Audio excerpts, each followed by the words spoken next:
خواجہ آصف نے کہا کہ شہدا کی یادگاروں اور عالمی تنصیبات پر حملہ ہوا، ایسا کبھی تاریخ میں نہیں ہوا۔ 9 مئی کو ریاست پر حملے کی ترغیب دی گئی۔ سیاسی مقاصد کے لیے ملک کے عزت اور وقار کو چیلنج نہ کیا جائے۔ ریاست کے خلاف اس سے بڑا کوئی جرم نہیں ہوتا۔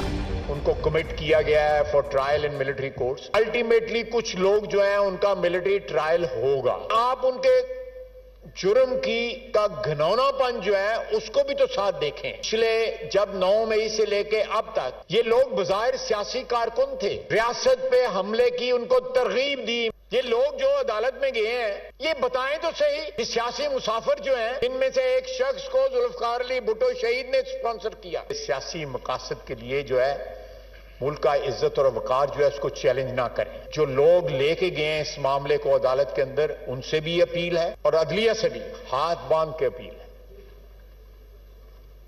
کہ کچھ تو لحاظ کریں۔ یہ قومی عزت وقار کا معاملہ ہے۔ روزانہ شہادتیں ہو رہی ہیں دہشت گردی کی جنگ میں۔